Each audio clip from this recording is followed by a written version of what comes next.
Today we're going to work on upper ball joints. We're going to do this control arm bushing and shaft kit. So first things first, I'm going to cut the rivets while the control arm's in the vehicle, just so I got something to kind of hold it. I do have a vise, but I think this will be a little easier. Then we'll break it loose, take it off, pull it apart, clean it up. I'll show you when we get to that step. Well, as you can see here, I cut a big X in the top of all the rivets and used the air chisel. Got that one broke off, so I'm just going to hit them next three and we'll move on. Okay, we got it all split apart. And here's the reason we're going to take this whole control arm off.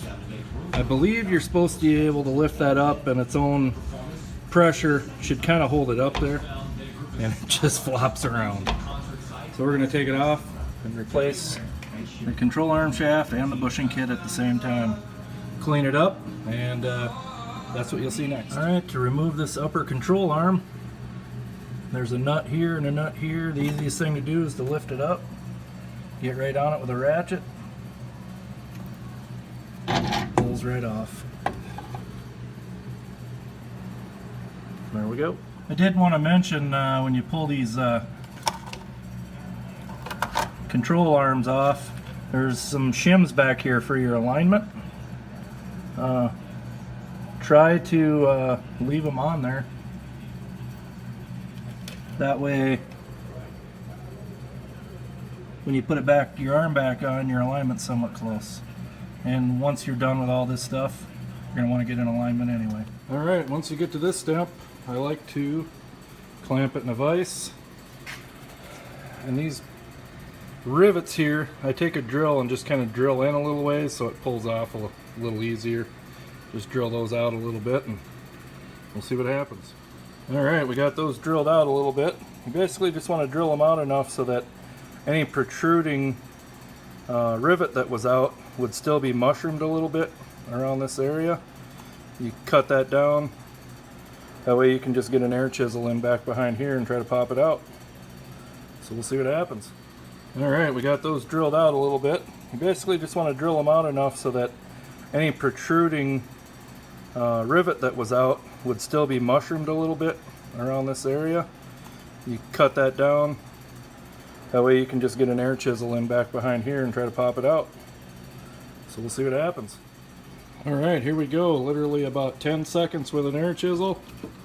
Got it to bust loose. You know, this one isn't horrible bad, but the boot's all cracked.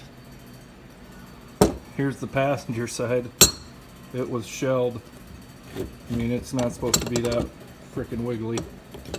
So my next step here, what I normally do to get rid of the rest of these rivets, take a little cut-off wheel, cut them all off flush, and then just punch them out. So we'll do that and get this thing cleaned up. Alright, here we go. Got them cut off flush with a cut-off wheel. Then just took a little flapper disc, kind of cleaned up everything nice and good. Now we'll just use a punch on the air chisel and knock those out. Here we go. Here's what you got. Here's what you got when you get the rest of those rivets knocked out. Your new ball joint will come with bolts and nuts, and a lot of the times I see the bolt goes in from the bottom, nut on the top. So we're going to get this cleaned up and then work on getting this guy out. Alright, here we go for the control arm shaft and bushings here.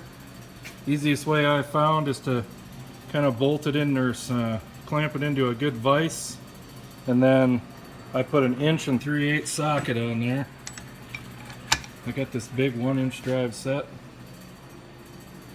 Seems to work good, so you just crank this side off, flip it around, do that side.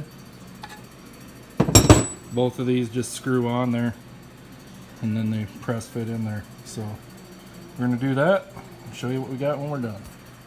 Alright, here we go. I'm a big guy, and it took about everything I had to get this thing loose, but it just screws out of there. So then we're kind of loose in there.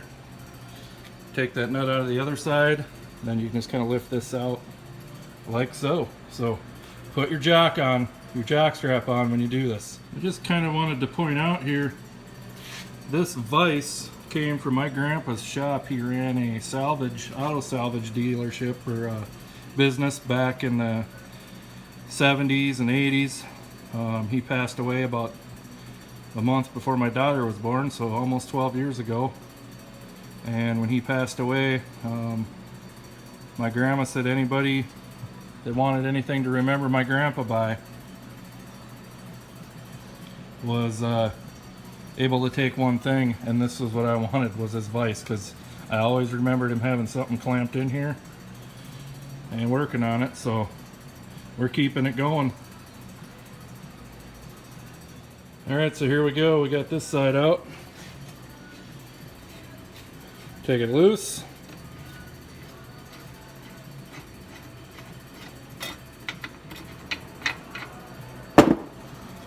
And your control arm.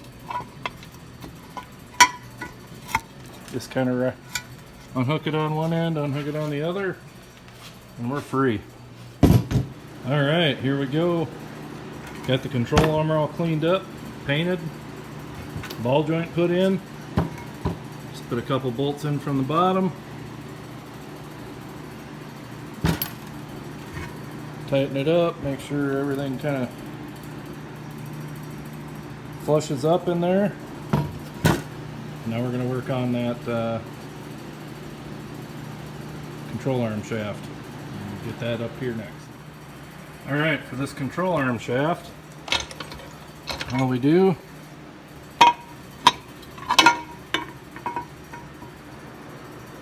stick one side in, go past, bring the other side in, swing it down.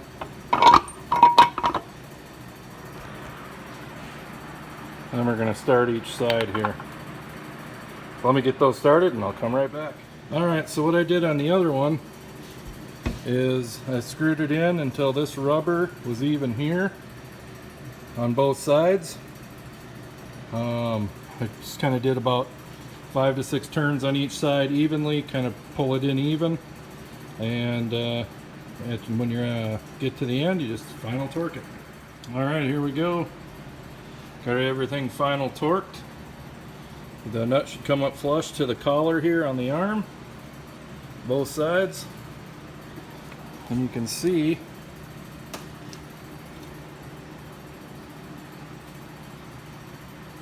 everything's pretty even here.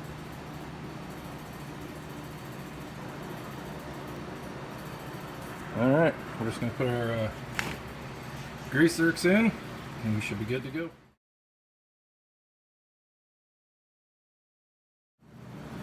Alright, here we go. We got the control arm bolted on. Everything snugged up.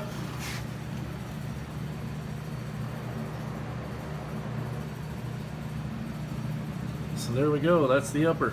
Next, we're going to start the lower one.